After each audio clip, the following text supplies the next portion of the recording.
السلام علیکم ورحمۃ اللہ وبرکاتہ۔ کل مفتی طارق مسعود صاحب کی گفتگو کو سنا، یقین مانے بہت اچھا لگا۔ ہمیشہ ہونا ایسا ہی چاہیے، ہمیشہ حق کا ساتھ دینا چاہیے انسان کو۔ مفتی طارق مسعود صاحب نے کہا ٹھیک ہے، میں مانتا ہوں کہ مفتی عبدالرحیم صاحب میرے پیر ہیں، میرے استادوں میں سے ہیں، لیکن انہوں نے مجھے کئی دفعہ کئی چیزوں سے روکا، لیکن اللہ نے مجھے اجازت دی، میں نے وہ کام کر لیا۔ لیکن اس معاملے کے اندر تمام علماء اکرام آپ کے خلاف ہیں اور جامعۃ رشید کے خلاف ہے، تو پھر وہ اس کام کو کیوں کرنا چاہیے؟ سوچنے والی بات ہے نا۔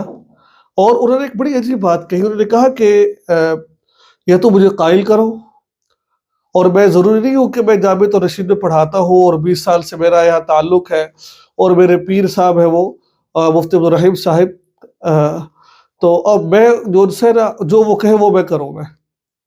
ایسا نہیں ہے، بلکہ مجھے اگر کوئی قائل کرے گا تو میں اس کے حامی بھروں گا۔ انہوں نے کہا کہ بہت سارے علماء اکرام جیسے مفتی محمد نقی عثمانی صاحب دعوت برکاتہم علیہ، مولانا فضل الرحمان صاحب، بہت سارے علماء اکرام، تقریباً دیکھا جائے تو 100 میں سے 80% وفاق المدارس کے ساتھ اور مولانا فضل الرحمان کے ساتھ ہے، مفتی تقی عثمانی صاحب کے ساتھ ہے۔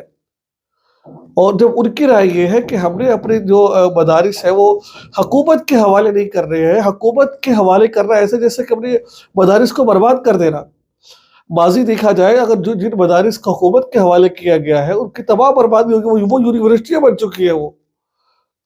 تو انہوں نے کہا کہ ایسا نہیں ہوگا، تو اگر تو ایسا مجھے قائل نہیں کر سکے گی، اگر وہ ایسے اس بات پر ہے تو میں جامعۃ رشید چھوڑ دوں گا۔ میں یہ حق ہونے کی علامت، یہ بات کرنی چاہیے انسان کو، کسی محاذ پر ہو، ٹھیک ہے، رازق خالق اللہ کی ذات ہے، اور ٹھیک وہ پیر بھائی کچھ بھی ہے، لیکن انسان کے اندر جگرا ہونا چاہیے کہ وہ حق بات کہے، اور یہ مفتی طارق مسعود صاحب نے کر کے دکھایا ہے۔ اللہ تبارک و تعالیٰ ان کے علم اور عمل میں اور مال میں اللہ تعالیٰ برکت نصیب فرمائے، اور اللہ تبارک ہم سب کو صراط مستقیم پر چلائے۔ دعا میں یاد رکھیے گا۔ السلام علیکم ورحمۃ اللہ وبرکاتہ۔